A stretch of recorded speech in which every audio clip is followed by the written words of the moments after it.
Questions? Start right here, second row. Eric? Hey, Jabbar. So how you Keep doing? this one simple. What are kind of your lasting memories from the first time against Ohio State and those matchups? I mean, obviously, just the crowd in Austin, it was unbelievable. And then I would say just the storm rush after obviously we won the game and everybody was on the field happy and excited and everything like that. And just see all the hard work we put in throughout the week, coming down to that final play and everything came full circle. Front left, James? We saw Kingston in a pretty big role there in the Big Ten title game. Mhm. How much have you seen him develop, and how confident are you in him as a teammate compared to 3, 4 months ago, where we wouldn't have seen him necessarily in that spot, but now he just was matched up against the best tight end in the country, and if you call on him here, it would be against Scott or Tate in that kind of role. Yeah, I've seen Kingston since I enrolled in March, and just seeing him fly around. Obviously, all the physical ability is there.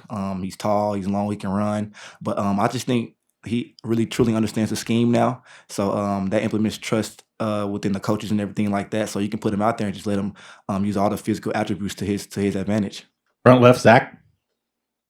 Your memories from last year playing on this like grandiose stage, and kind of what can you give to your teammates, some of them that haven't played on this big of a stage before? Yeah, I would say the plus to this is, obviously everybody's watching. I'm sure this is the game that everybody has circled on their calendar, from us to them to the coaches and everything like that. So everybody's watching. All eyes on you. If you want the stock to go up, it'll go up. You want to put your name on the map, you got the chance to do it. So it's just the opportunity.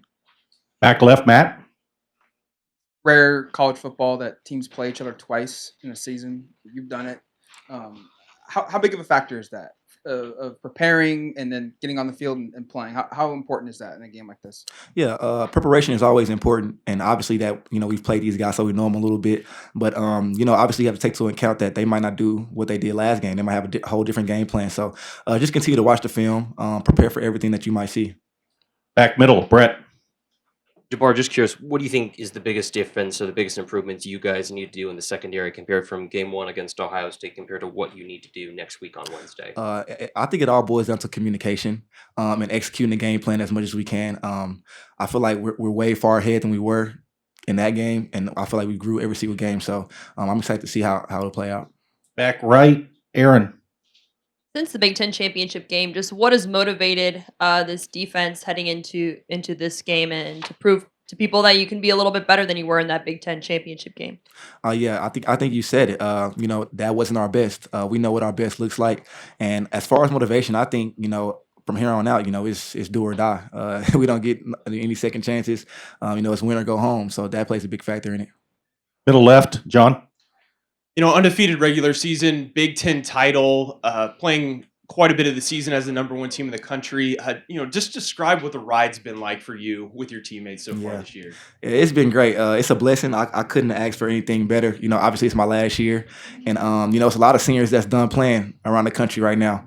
But I'm blessed enough to be on this talented team, on this amazing team to be able to place for something bigger. Obviously we know what the end goal is in sight, but we're just taking it game by game because, like I said, it's do or die at this point. But man, as far as the ride and the journey, it's been great. It's been surreal. Back left, Matt? Play opposite Nico. Can you just speak to just his development over the course of this season? And I think the Ohio State game was a game where he opened a lot of people's eyes of how good he could be. Just what have you seen from an appreciation standpoint of his year? Yeah, I just think he comes to work every single day with the attitude that he wants to get better. And as far as me and his relationship, it's great. I'm around him every day. Obviously, I play on side of him as long as well as Dante Manning. Us three being the vets in that room. We kind of want to set an example and kind of leave a certain standard for the younger guys that's way more talented. If I'm to be honest. So yeah, as far as Nico goes, man, I just feel like he has a certain mindset every single day. Obviously we live on islands, we play on islands, and man, it's either do or die on the island as well. We're impressed, man. We're bumping around, we're challenging you, and yeah, I mean, you have to have a certain confidence for that, and to see him, play it well all year as well as Dante Manning, it's been great to see. Back middle, Brett? Jabbar, there's not many players across the nation that get to play in the college football playoffs multiple times in their career. You're obviously now one of them. How much do you take this time and this moment to kind of reflect on the opportunity that you're being able to get here and just your decision to just decide to come to Eugene and play for Oregon football this season? Yeah, I'm glad you said that because a lot of the times I don't reflect. I just kind of just go with the flow, take it game by game. But we was able to go back home and I sat down with my family a little bit, and they were telling me that you got to sit down and reflect and see how blessed you are.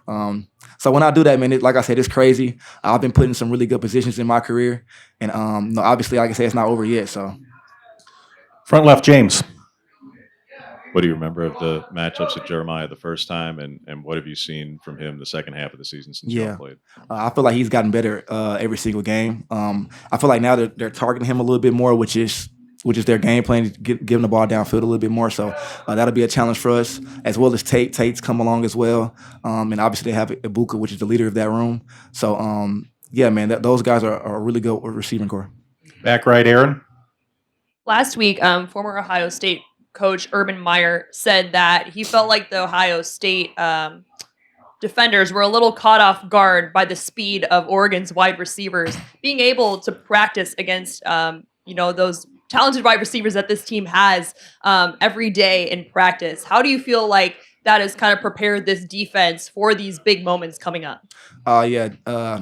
It's crazy. Those guys are, like I said, those guys are really talented. You got to pick your poison with them.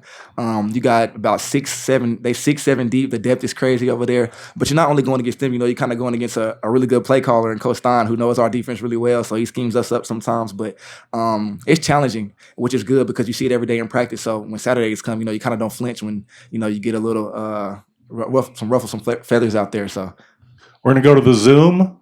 Ryan Clark. Ryan, can you unmute yourself, please? Hey, Jabbar. Just wanted to get your perspective on Jeff Boss's leadership throughout this season and just, some of the moments that stand out to you being teammates with him this year. Yeah, man, Jeff's amazing. He's been the same guy since I got here in March. He hosted me on my visit when I was here, and when I first got here, man, he hit me up the same day, like, man, let me know if you got any questions on the playbook or anything like that. But like I said, he's been the same guy since I got here. He's a motivator. He's a good leader. He takes accountability for when he messes up as well.